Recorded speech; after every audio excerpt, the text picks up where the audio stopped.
नमस्ते मैत्रिणींनो, ज्योत्स्ना रेसिपीमध्ये आपले खूप खूप मनापासून स्वागत आहे। आज मी रेसिपीने दाखवता तुम्हाला कृष्ण जन्माष्टमी ची पूजा कशी करायची ते दाखविणार आहे।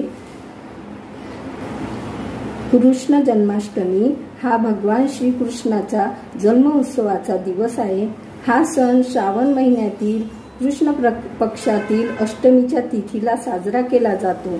या दिवशी भक्त मध्यरात्री कृष्णाचा जन्म झाल्यावर त्याची पूजा करतात। महाराष्ट्रात हा दिवस दहीहंडीच्या उत्साहासह मोठ्या उत्साहात साजरा केला जातो। चला तर मग पूजा कशी करायची ते बघूया। मी चौरंग घेतलेला आहे आणि चौरंगावर कापड टाकून घेतलेला आहे आणि इथे मोठ्या कृष्णाचा अभिषेक करून, हा माझ्याकडे अशी मूर्ती आहे मोठ्या कृष्णाची, त्यांचा अभिषेक करून त्यांना तयार करून मनगटे हार घातलेला आहे, मुकुट आणि कपडे घालून घेतलेले आहे, कानातले कुंडले घातलेले आहे। अशा प्रकारे तयार करून घेतलेला आहे मी। आता आपल्याला ना दीप प्रज्वलित करायचं आहे। पहिले ना तांदळाची अशी रास ठेवायची आहे आणि त्यावर दीप प्रज्वलित करून घ्यायचा आहे। असं जोड पान घ्यायचं आहे आणि याला कपुरी पान म्हणतात। याला इथे ठेवायचं आहे। यावर थोडी तांदळाची रास ठेवायची आहे आणि मी गणपतीचा अभिषेक करून वस्त्र घालून घेतलेला आहे आणि आता इथे आपल्याला गणपतीची स्थापना करायची आहे। अशा प्रकारे करायचं आहे। माझ्याकडे राधा कृष्णाची मूर्ती आहे। तुमच्याकडे असेल ना तर अवश्य पूजेमध्ये ठेवा। असं म्हणतात की ज्या घरी राधा कृष्णाची मूर्ती असली त्या घरी पती पत्नीचे भांडण होत नाही असे म्हणतात। आता आपल्याला इथे राधा आणि कृष्णाची स्थापना असं ठेवायचं आहे, मांडायचं आहे। मग त्यानंतर आपण कृष्णाचा अभिषेक करूया। कृष्णाची मूर्ती ठेवून घेतलेली आहे। आता कृष्णाचा आपल्याला अभिषेक करायचा आहे आणि मंत्र जाप करायचा आहे। ओम नमो भगवते वासुदेवाय, ओम नमो भगवते वासुदेवाय, ओम नमो भगवते वासुदेवाय असा जाप करायचा आणि स्नान घालून घ्यायचं आहे। स्नान आणि त्यानंतर पंचामृतनी स्नान घालायचं आहे।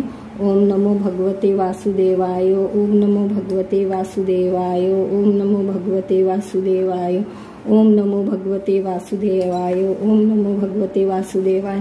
त्यानंतर परत पाण्याने ओम नमो भगवते वासुदेवाय, ओम नमो भगवते वासुदेवाय असं म्हणत स्नान घालायचं आहे। त्यानंतर मूर्तीला स्वच्छ कापडाने पुसून घ्यायची आहे। कानाला बघा मी कपडे घालून घेतलेले आहे आणि असं मुकुटही लावून घेतलेला आहे, ह्या फेटा। आता आपण कानाची तिथे स्थापना करूया। कानाची स्थापना केलेली आहे। आता मी ही एक बासुरी आणलेली आहे, ही बासुरी ठेवायची आहे कानाजवळ। पूर्वी आमच्या लहानपणी आमच्या चाळीमध्ये दोनच घरी कानाची स्थापना होत होती, परंतु असं पूर्ण चाळीभर असं वाटायचं की पूर्ण चाळीतच आपल्या कान्हाचा महोत्सव आहे। सगळे मिळून जुळून सगळे म्हणजे मदत करायचे आणि रात्रीपर्यंत भजनं व्हायचे आणि त्यातही नाश्त्याचा कार्यक्रम असायचा, तर सगळे मिळून जुळून करायचे। काय तो दिवस ते लहानपणीचे खूपच उत्साहात एकमेकाला मदत करायचे। जेवणापासून तर स्वयंपाक करण्यापर्यंत, जेवणाचा स्वयंपाक तयार करण्यापर्यंत सगळे असे एकमेकाला मदत करून छान उत्साहात सण साजरा करीत होते। मी अशी आरती तयार करून घेतलेली आहे। दिवा प्रज्वलित केलेला आहे, पाणी घेतलेलं आहे, हळद, कुंकू, बेल आणि फुलं आणि असा एक विडा घेतलेला आहे, पाण्याचा कापूर आणि अक्षत घेतलेले आहे। आता आपल्याला पूजा करायची आहे। सुरुवातीला दिव्याची करून घ्यायची आहे। हळद, कुंकू अक्षत आणि फूल वाहू. त्यानंतर गणपतीची करायची आहे.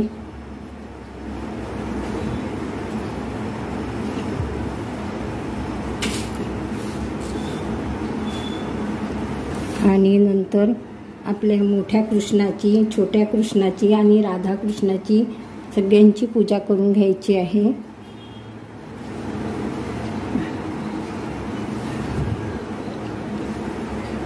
छोट्या कृष्णाची करायची आहे.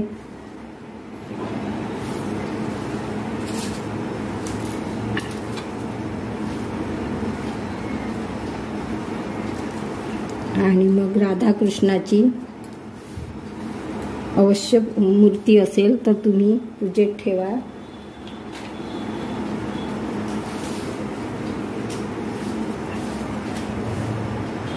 पाच प्रकारचे फळ तुम्ही ठेवू शकता, परंतु मी सेब घेतलेले आहे आणि केळी घेतलेले आहे आणि हे मी पंचामृत घेतलेला आहे नैवेद्यासाठी.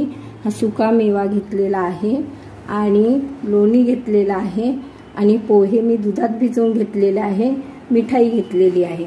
अशा प्रकारचा नैवेद्य लावायचा आहे.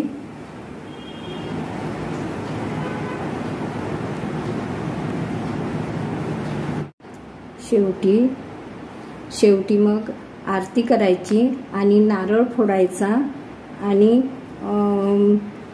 पूर्ण पूजा झाल्यावर मग प्रसाद वाटायचा. कशी वाटली तुम्हाला माझी साधी सोपी पूजा? तुम्हाला जन्माष्टमीच्या खूप खूप शुभेच्छा. पुन्हा भेटू नवीन व्हिडिओ सोबत. तोपर्यंत मस्त रहा, आनंदी रहा, हेल्दी रहा. धन्यवाद.